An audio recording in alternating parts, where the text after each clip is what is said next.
திரௌபதி, பகாசுரன் ஆகிய திரைப்படங்களின் மூலமா தமிழ் சினிமா ரசிகர்களுக்கு அறிமுகமான இயக்குனர் மோகன்ஜி அவருடைய இயக்கத்துல அடுத்ததாக ரிச்சர்ட் ரிஷி, ரக்ஷனா, நட்டி, வேலராமமூர்த்தி என பலரும் நடித்துள்ள திரைப்படம் தான் திரௌபதி 2. ஜிப்ரான் அவர்கள் இசையமைத்துள்ள இந்த திரைப்படத்திலிருந்து எம் கோனே அப்படின்ற முதல் பாடல், அதாவது ஃபர்ஸ்ட் சிங்கிள் சமீபத்தில் வெளியாயிருந்துச்சு. அந்த பாடலை பிரபல பின்னணி பாடகி சின்மயி அவங்க தான் பாடியிருந்தாங்க.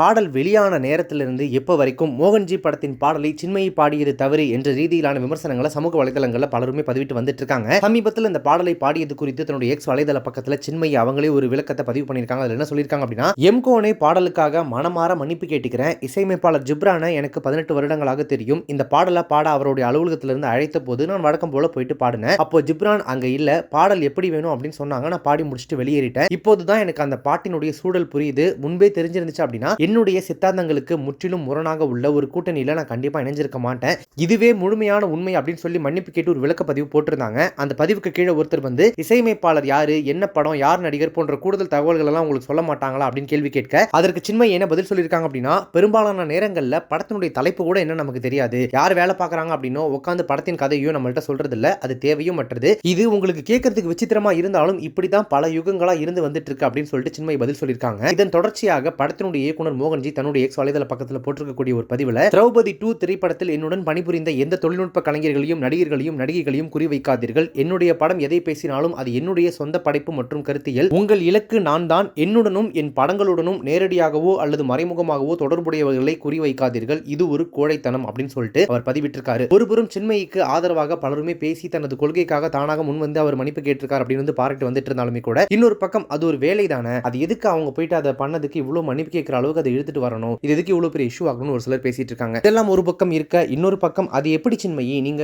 சோஷியல் மீடியால அவ்வளவு ஆக்டிவா இருக்கீங்க, கொள்கைகள் அது இதுன்னு உங்க பக்கத்தில் இருக்க நியாயங்கள் எண்ணங்கள் எல்லாம் அடிக்கடி பேசிட்டு வந்துட்டு இருக்கீங்க. இப்படி இருக்கும்போது மோகன்ஜி மாதிரியான ஒருத்தர் இயக்கக்கூடிய ஒரு திரைப்படத்தில் உங்க கொள்கைக்கு மாற எப்படி போய் நீங்க பாடல் பாட முடியும், கேட்டா எனக்கு விவரம் தெரியாதுன்னு சொல்லிட்டு இருக்கீங்க அப்படின்னு சொல்லி இன்னுமே பலரும் அவரை தாக்கி கேள்விகளை முன்வைத்து தன்னுடைய சோஷியல் மீடியால பதிவுகளை போட்டுட்டு வந்துட்டு இருக்காங்க.